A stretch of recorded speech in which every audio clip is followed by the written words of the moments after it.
ինչ սուտ էլ ասում են մարդիկ, ինչ որ մեկին փրկելու համար է։ Այսօր կխոսենք երկու պատմության մասին, որտեղ ստերը փրկեցին մի դեպքում մի մեծ ընտանիք, մի տոհմ, իսկ մյուս դեպքում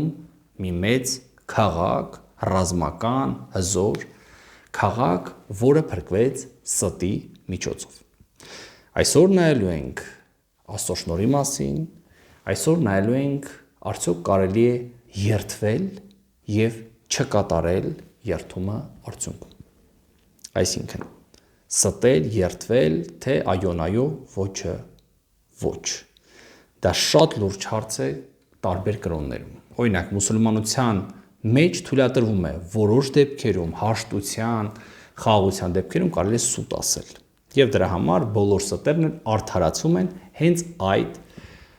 պատճառով, այդ քողի տակ։ Ուրեմն մենք սկսում ենք երկրորդ գլուխը ուսումնասիրել, ովքեր չեն նայել առաջին գլուխը, շարունակում ենք ուսումնասիրել։ Հիմքն է առաջին գլուխը, շարունակում ենք հավանել, տարածել, գրել մեկնաբանություններ եւ եթե կան մարդիկ, ովքեր աղոթքի կարիք ունեն, բարձրացրեք, որպեսզի մենք աղոթենք, մեր խումբը աղոթի ձեր կարիքների համար։ 40 տարի առաջ, ինչպես գրված է երկրորդ օրինաց 1:22-ում, ամբողջ Իսրայել հավաքվեց եւ այն ժամանակ, երբ որ Մովսես ասեց հարձակվելու ժամանակն է, նրանք ասեցին՝ եկեք 12 ցեղերից 12 լրտես ուղարկենք եւ տեսնենք, արդյոք լավ երկիր է, Քանանը թե վատ երկիր է։ Եվ այդպես լրտեսները 40 օր շրջեցին այդ Քանանի երկրում, եւ քանի որ շրջեցին 40 օր Քանանի երկրում եւ արդյունքում վատ լուր բերեցին, Աստված ասաց. ձեր 40 օրվա լրտեսության համար դուք 40 տարով կգերվեք, կմնաք անապատում եւ կմահանաք։ Իսկ ձեր սերունդը կմտնի նոր երկիր։ Նախորդ գլխում մենք կարդացինք, որ 11 համարում գրված էր. ձեզ համար պաշար պատրաստեցեք, որտեղ 3 օրից հետո դուք այս հորդանանովը կանցնեք խոստացված երկիր։ Եվ կսկսի պատերազմը առաջինը Երիքովի հետ։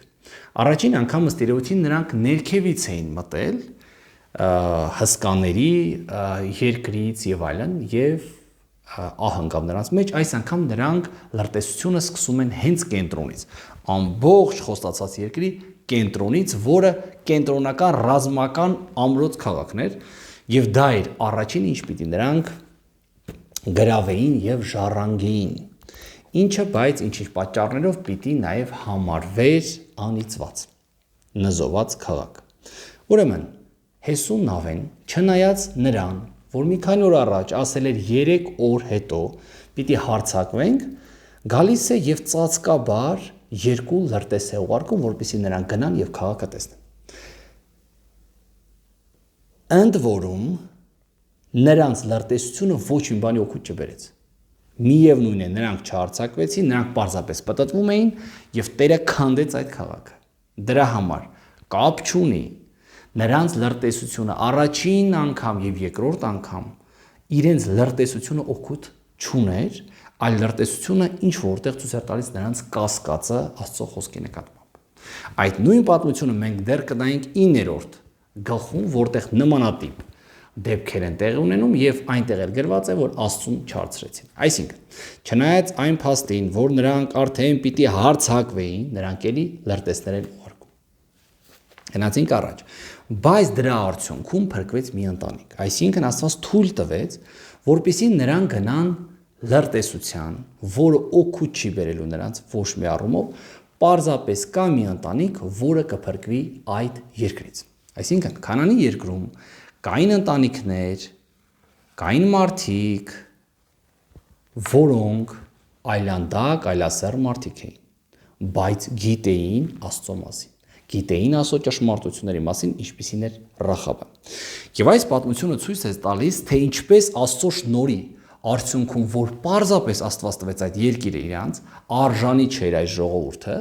հիմա էլ ցույց է տալիս, որ Քանանի այլասեր ժողովրդի միջի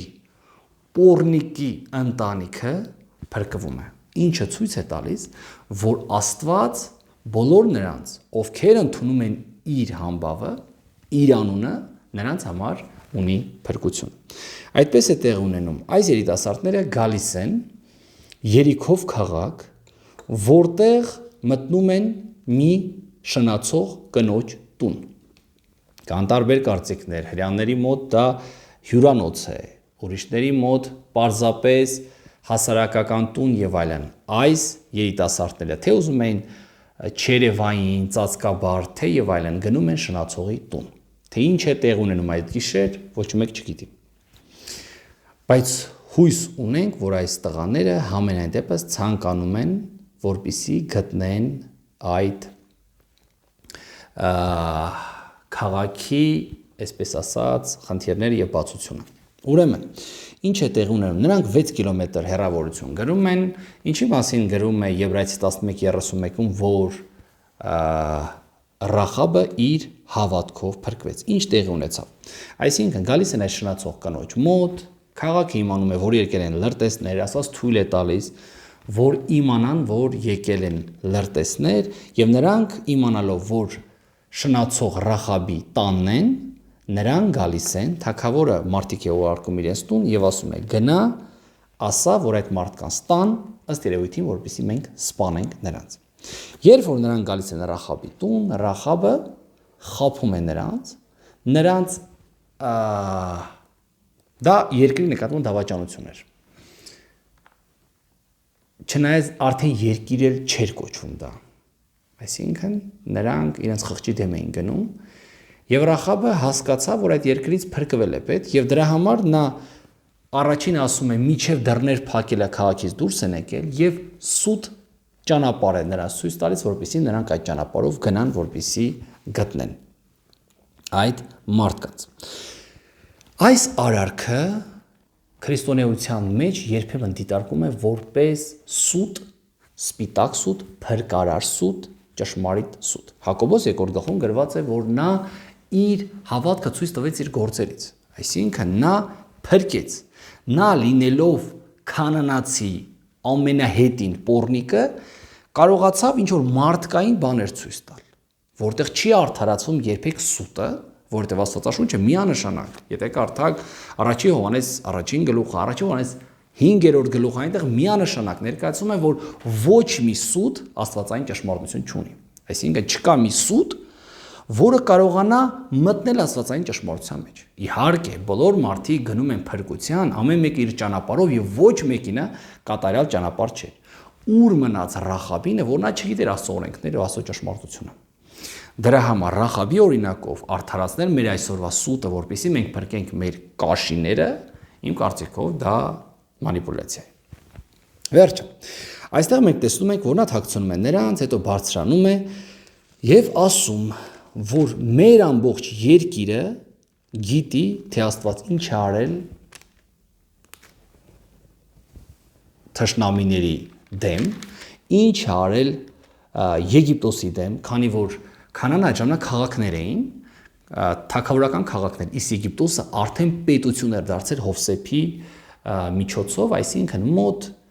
կես հազարամյակ առաջ արդեն Եգիպտոսը ուներ կոնկրետ զորք, Եգիպտոսը պետություն էր։ Իսկ Քանանը դեռ քաղաքներ էին, որտեղ ամեն մեկը իրեն թագավոր էր կարծում։ Եվ նա ասում է. ես ընդունում եմ ձեր Աստծուն, որը երկնքի ու երկրի Աստվածն է, ինչով ցույց տվեց, որ ես դեմ եմ կռապաշտությանը, որտեղ կռապաշտության մեջ կա ջրի Աստված, կա ցամաքի Աստված, կա կայծակի Աստված, կա կանանց Աստված, կա ծառաների Աստված, կա երկի Աստված, վերջ ամեն դեպքի համար կա Աստված։ Իսկ նա ցույց տվեց, որ ես ընդունում եմ ձեր Աստծուն։ Այսինքն, այս կինը ասում է. ես գիտեմ Իսրայելի պատմությունը ինչ է տեղ ունեցել 40 տարի առաջ եւ վերջերս։ Այսինքն, այդ պոռնիկ կինը, իմանալով ճշմարտությունը Աստծո փրկության, շարունակում է լինել պոռնիկ։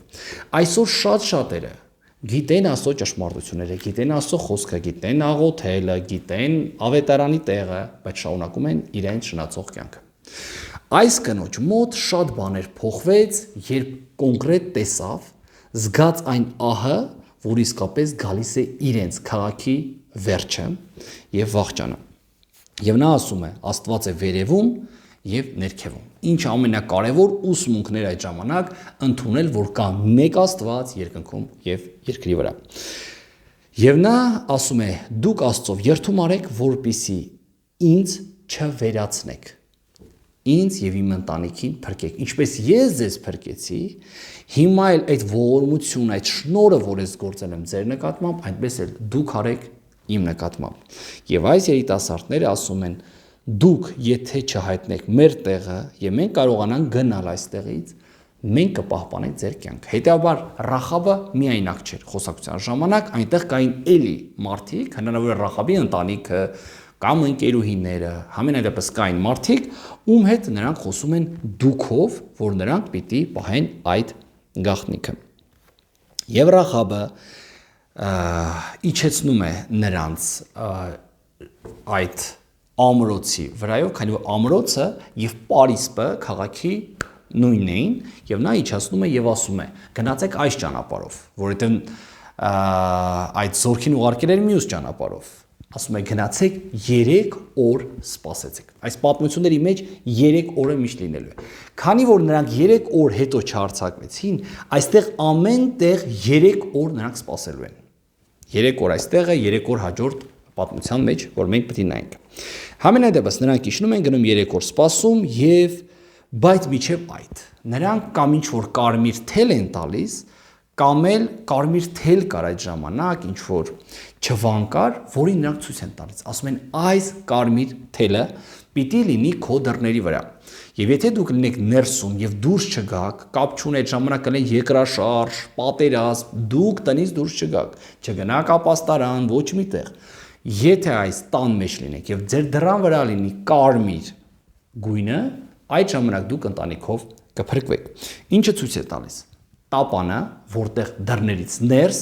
կա փրկություն։ Դա ցույց է տալիս եկեղեցին աշխարհի վերջում, որ դռներից ներս կա փրկություն, որոշ հայրերը Ռախաբին տեսնում են ինչպես եկեղեցի։ Դա ցույց է տալիս զատիկը, որ դռների վրա կարմիր գույնը փրկեց տան մեջ գտնվողներին։ Եվ դրա համար այդ կարմիր գույնը նրա դռան վրա դեռ փրկություն կբերի նրանց։ Եվ երբ որ եկան արդեն լրտեսները Հեսուի մոտ ներկայացրեցին, որ վախենում է այս քաղաքը մեր Աստծուց եւ մեզանից, այդ ժամանակ Հեսուն ասում է իրավ Տերն այդ բոլոր երկիրը մեր ձեռքն է տալու։ Այսինքն չնայած նրան, որ Մովսես ասել էր մի վախեցիր, 2 անգամ քաջացիր եւ մի վախեցիր, 3 անգամ ասել էր Աստված առաջին գլխում եւ ժողովուրդներ ասել զորացիր եւ քաջեղիր, 7 անգամ կրկնվում է, համենայնդեպս նա ինչպես Գեդեոնը երևի ցանկանում էր, որպեսզի վերջնական Աստծուց լսեր հաստատումը, որ նա պետք է հարձակվի։ Երբեմն մենք շատ ենք ձգձգում այնինչ որ Աստված ասել է։ Գնում ենք 9-րդ գլուխ, որը նմանատիպ գլուխ է։ Էլի 3 օր, էլի սուտ, էլի փրկություն, ոմանց ուրեմն ինչ է կատարվում։ Այդ ժամանակ, երբ որ պատերազմ էր եղել, այդ ժամանակ խևացիների, հեբուսացիները, քետացիներն ու ամորացիները երբ որ լսեցին, որ Հեսուն գրավելով գալիս է, այդ քաղաքների թագավորները հավաքվեցին եւ ասացին միավորվենք, որպեսզի պատերազմենք Հեսուի դեմ։ Կար տարբերակ հանձնվել, կար տարբերակ փախնել, քանի որ Աստված ասել էր ահ եմ ուղարկելու, որպեսզի փախնեն, իշա ճանճեր եմ ուղարկելու, հաշնաճանճեր եմ ուղարկելու, որպեսզի նրանք փախնեն, բայց քանի որ Իսրայելը հավատք չուներ, այս մարդիկ էլ շատ էին հաստակող, հարց հասնում էր պատերազմներին։ Եվ այստեղ նրանք միաբանվում են, որպեսզի դեմ դուրս գան Իսրայել ժողովրդին։ Նրանք ավելի զորավոր էին, քան Իսրայելը, դրա մասին մենք կարդում ենք Աստվածաշնչում։ Իսկ խևացիների ազգի մեջ կար մի քաղաք, որը Գաբավոնն էր, որ ուներ զորքը ի տարբերություն Իսրայելին, բայց նրանք հասկանալով, որ Աստված իսրայելցիների կողմից են, նրանք խորամանկություն են անում։ Այս խորամանկություն բառը ինքնին շատ հետաքրքիր բառ է։ Հիշում եք Ծննդոց 3-րդ գլխում, երբ որ ասում են օձը ավելի խորամանկ էր կամ խորագետ էր, Համենայն դեպս նրանք խորամանկություն են անում, վերցնում են չոր եւ բորբոսնած հացեր, պատրված հագուստներ եւ տրեխներ են հագնում եւ գալիս են Հեսուի մոտ։ Եվ Հեսուի եւ իշխանների մոտ ասում են մենք հերու երկրից ենք եկել, դրա համար մենք ձեր թշնամիների միջից չենք, ոչ մի բան չունենք ձեր հետ կիսելու, պարզապես ուզում ենք դառնալ ձեր դաշնակիցները եւ ձեր ծառաները 8-րդ համարում։ Չնայած նրանք գտնվում են 30 կիլոմետր հեռավորության վրա, իսկ Երուսաղեմից 13 կիլոմետր հեռավորության վրա էր գտնվում Գաբավոնը։ Այդ ժամանակ Հեսուն եւ իշխանները կրկին անգամ Աստծուն չեն հարցնում։ Ինչի մասին գրում է 14 համարը, եւ մարդիկ վեր առան նրանց այն պաշարի պատճառով, որպես երևի նշան այդ հացը վերցրեցին, իսկ Տիրոջը չհարցրեցին։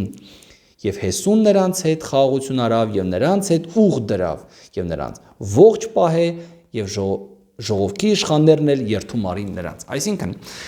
այս մարդիկ գաբավոնացիները, թշնամիները Աստծո ժողովրդի, որոնք պիտի վերանային, այս մարդիկ գիտեին, որ Աստված օրենք էր տվել Մովսեսին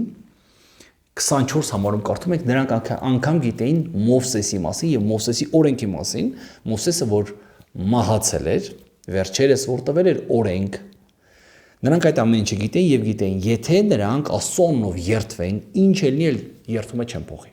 Նույնիսկ տարիներ հետո, երբ որ Սավողը ցանկացավ գաբավոնացիներին վերացնել, Աստված դրա համար ամբողջ Իսրայելին պատժեց եւ 3 տարի նրանց մոտ սով էր։ Այսինքն, եթե երթվել են Աստծո անունով, չեն կարողանում նրանք փոխել։ Եվ դրա համար այդ մարդիկ, որոնք խևացիներից էին, երբ որ Հեսուի եւ իշխանների մոտ կասկածներ եկան, որ հնարավոր իրենք խաբվում են, նրանք էլի Աստծուց չհարցրեցին եւ նրանք ասեցին մենք Աստծո համբավը լսել ենք, իմացել ենք ինչ է կարա եգիպտացիներին, ինչ ենք արել Հորդանանային կողմը գտնվող ամորհացիներին եւ Բասանի ովք թագավորին, դրա համար մենք հասկանում ենք, որ դուք հզոր դաշնակիցներ եք եւ մենք ուզում ենք դառնալ ձեր ծառաները, մենք ձեր ծառան լինենք։ Եվ 3 օր հետո, էլի տեսնում եք 3 օր հետո նրանք իմանում են, որ իրենք խաբվել են։ Այսինքն 3 օր լրտեսները գնացին, երկարեցրեցին Աստծո ծրագիրը, 3 օր իրանք խաբված մնացին, Իսրայել ժողովուրդը խաբված մնաց։ Եվ Գաբավոն, Կեփիրա, Բերովտ, Կարիաթ, վերջը նրանք իմացան, որ հարևաններ են, կողքի քաղաքից են եկել ընդամենը 30 կիլոմետր։ Հայաստանում քաղաքները իրարից մոտ 30 կիլոմետրով են հեռու։ Եվ այդ ժամանակ Իսրայել ժողովուրդը իշխաններն ու Հեսուն ասեցին. Տերը մեր վրա կբարկանա, եթե փոխենք Աստծուն տրված մեր երթումը։ Սողոմոնը ասում էր. լավ է երթում չտաս Աստծուն, ուղղ չկապես, քան 10 խոսք Աստծուն երթում տաս եւ չկատարես։ Եվ ասեցին Տերը մեր վրա կբարկանա։ Դրա համար նրանց դարձրեցին ջրկիրներ, տաճարի համար ջրկիրներ եւ փայտ բերողներ, քանի որ զոհերի համար մեծ քանակի ջուր էր պետք եւ փայտ էր պետք։ Եվ նրանք զարմանալիորեն միացան Ղևտացիներին, հետո Գաբավոնը պիտի դառնա ղևտական քաղաք։ Մենք դրա մասին կարդում ենք 21-ի 17-ում։ Գաբավոնը միանում է Աստծուն ծառայողներին եւ անում է Տիրոջ առաջին աշխատանք։ Իսկ Ռախաբը դեռ մենք կկարդանք Մատթեոս առաջին գլխում, որ Սաղմոնի կինն է դառնում, որը իշխաններ ամբողջ Հուդա ցեղի, որից պիտի ծնվի Հիսուս Քրիստոս, այսինքն Ռախաբը դառնում է Հիսուս Քրիստոսի նախամայր։ Այն լույսով, որ նրանք ունեին մինչ այդ։ Ուրեմն շարունակեցինք։ Եվ Հեսուն ասում է անիծյալ լինեք, որ դուք խաբեցիք մեզ, դուք կլինեք տաճարի համար ջրկիրներ, փայտ բերողներ,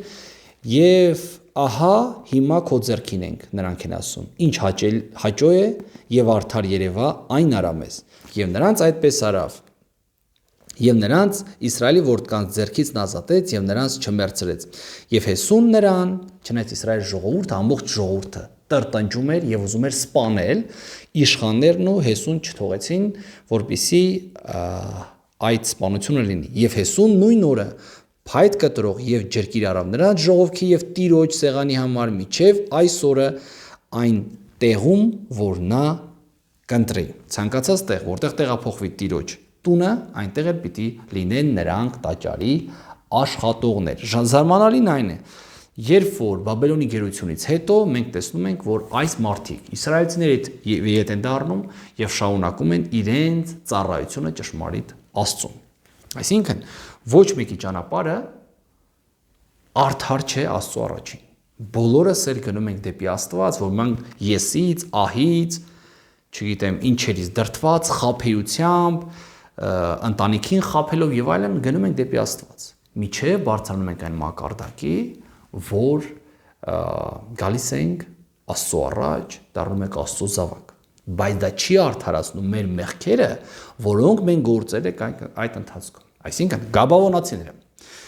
եւ Ռախաբը խաբեցին եւ փրկվեցին մարդիկ, թե հրյա, թե հեթանոս մարդիկ փրկվեցին, այդ արարքը իհարկե մեղք է։ Բոլոր ստերը սատանայից են, չկա աստվածային սուտ, սուրբ սուտ, սպիտակ սուտ, այդպիսի հասկացողություն չկա Աստվածաշնչում։ Բայց նրանք իրենց բարձված լույսի արդյունքում արեցին այն, ինչ որ արեցին։ Դրա համար այստեղ խևացիները, որոնք անիծված են պիտի մահանան, չմահացան, խևացի էր նաև Եսավի կինը, Ծննդոց 26:2-ում ենք կարդում դրա մասին, եւ Հեսու 2-ում մենք տեսնում ենք, որ Ռախաբը հավատում էր Աստծուն, ինչը նաև փրկություն բերեց նրա տանը։ Ինչ տարբերություն կար Ռախաբի եւ ամբողջ ժողովրդի միջև։ Եվ ինչ տարբերություն կար Գաբավոնի եւ նրանց ազգակիցների միջև, դա հավատքն էր առ Աստված։ Կարդում ենք Եբրայեցիս 11-րդ գլուխը եւ այսքանով ավարտում ենք։ Հավատքով անցան կարմիր ծովը ինչպես ցամաքով, հավատքով Երիքովի պարիսպները վայր ընկան, երբ որ 7 օր նրա շուրջը պտտվեցին։ Էլի այս բաները չօգնեցին այդ լրտեսները, հավատքով Ռախապորնիկը չկորավ անհավատների հետ, որ լրտեսներին ընդունել էր խաղաղությունով։ Ինչի մասին է այստեղ խոսքը։ Բոլորը անհավատներ էին, իսկ Ռախաբը չնայած իր պոռնիկ կյանքին, չնայած տարբեր խնդիրներին, ինչ որ նա արեց, խաբեց եւ այլն, նա հավատում էր Աստծուն։ Նա գիտեր, որ տիեզերքում կա մեկ Աստված եւ նա դավանել էր հենց այդ Աստծուն։ Նույնը Գաբավոնացիները, երբ որ նրանց ազգերը հավաքվել էին Աստծո ժողովրդի դեմ, նրանք առանձնացան, թե ստով էր, թե ինչպես էր, գնացին եւ Աստծո օրհնությունը ստացան։ Դրա համար բոլորի ճանապարհը տարբեր է։ Մենք չենք դատում այստեղ բոլորի ճանապարհը։ Բոլորն էլ անցնում են մեղքերով։ Պետք չի սրտերը արդարացնել։ Սուտը մեղք է, սուտը սատանայից է եւ ճշմարտությունից չէ։ Աստծո լույսի մեջ ոչ մի խավար չկա։ Եվ մենք լույսն ենք այս աշխարհի։ Բայց կան մարդիկ, որոնց ճանապարհը տարբերվում է։ Իրենց պատկերացրած լույսով, իրենց պատկերացրած կյանքով, եթե այլասեր երկրի շնացող կինը կարողացավ խաղաղություն անել եւ հետո դառնալ Հիսուս Քրիստոսի նախամայրը, նշանակում է Աստված տարբեր մարդկանց տարբեր ձևերով բերում է։ Բայց եթե խոսք ես տվել մի բան, եթե ճշմարտությունը ասվել է, եթե երթումն արվել է, պիտի կյանքի գնով էլ կատարվի։ Թող Տերը օրհնի։ Մենք այսօր երթման կամ ուխտի մեջ ենք Տիրոջ հետ։ Թող Տերը տա, որպեսզի մինչև վերջ չդրժենք այդ խոստումն ու երթումը։ Թող Տերը օրհնի բոլորիդ։ Ամեն։